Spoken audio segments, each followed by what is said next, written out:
So, good evening, everyone. I'm Judith, and this evening I'm just excited, or I have a desire to share with you something that I've just come from a workshop today of 2 days, and there are a number of things that I've come across, and I felt why not share them? It may help somebody somewhere. And I went for a hospital-oriented workshop, and in this workshop, most of the things that were shared were about cancer in children. And it has come to the notice of many people, or the health personnel and the whole health system, that there are so many children who are having cancer conditions, and most of them are getting to hospitals at a very later stage, at a very advanced stage. When they say an advanced stage, it means a stage that can't be treated for curability, or this child can be treated to get well. Most of them succumb to their diseases even before the treatments are commenced, or majority of them go through treatment unsuccessfully. Those whose cancers or cancer conditions or cancer syndromes are noticed earlier are capable of going through treatment, and the outcome is noted to be quite good. So a number of the highest leading type of cancer, from the sharing we had today, especially from the statistics that have been covered across the country, and at KNH Hospital or Kenyatta National Hospital, where most of these children are treated, is that leukemia is the leading type of cancer among children, and it affects boys mostly. The second leading is the neuroblastomas, the cancers that affect the neurons. So you find that most of the children will have different type of cancers, and there are other varieties that are spread in various ways.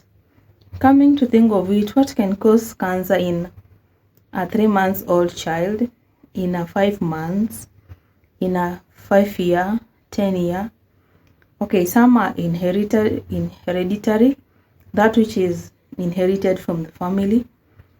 Some are just the causes are not yet known, and we can associate to many other factors within our environment, within the lifestyle we live, within the environmental pollutions, within the consumptions that we make, especially the junk food.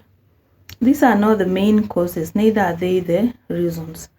But when you do a lot of study, or when you do research about the causes of cancer, you realize things like mothers who do not take the ferrous or the folic acid during their pregnancy. Children end up developing like neurotube defects. Some aspects like poor environments in the families, contributed by maybe lack of proper nutrition, recurrent difficulties, or recurrent family disputes, which causes separations and divisions. These are things exert stress on children that is sometimes becomes an aggravation point of any disease that can come by. On the most of the things that were shared, it was discovered that 20 to 30% of any cancer children discovered in Africa, sub-Saharan Africa, Kenya being a member, only 20 to 30 have a high rate of survival. And in the foreign countries, in the Western countries, America and the rest, they have an 80% survival rate.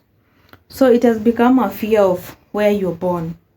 Your cancer can cure better relating to where you're born. If you're born in Africa, your curability percentage is at 20 to 30%, but if you're born in the Western countries, you have an 80% ability to get cured. but that does not stop us from being African. So what should we do? Most of the things that have been discussed are quite preventive. Ensuring proper and safe environment for our children and our families, proper nutrition for our families and especially children, proper care of mothers prenatally, that is when they are pregnant, avoiding use of any drugs of abuse like alcohol, smoking, because in terms of alcohol, it is believed there might be a percentage that is transferred to an unborn baby, which may affect their systemic development.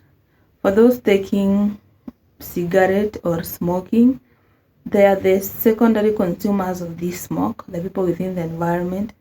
It may have even the children who may get affected later in life. We have the asbestos and the fumes from the vehicles, from the petrols. Currently, we read along the roads that our petrol is unleaded. Lead has been contributed to being a member of the causatives of the risk factors to cancer causation. Maintaining a healthy weight. In children, you can actually notice the children have not reached that stage when their weight can cause any issue. But weight management is for the adults. Lifestyle, the food we eat. In general, just taking precaution against anything that can cause our health become troubled. You never know when these will come about.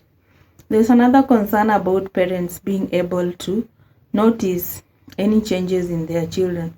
For example, you've been taking a child for healthcare checkup and you notice the same condition keeps recurring, like recurrent fevers without curation, without getting well. Some are not normal. Some may even have a squint as in their eye when they are born or when they are going on with their state of life.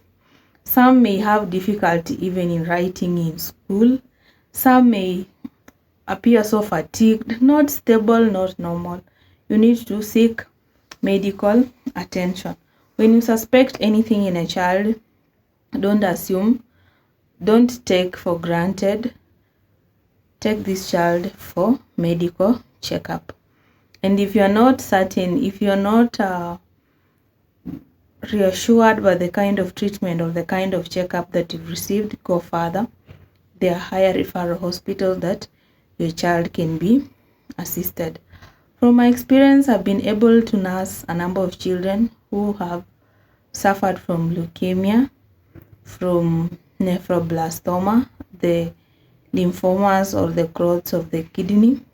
Some have undergone surgeries, others have undergone chemotherapy, others are still going on, and there is much improvement among these children.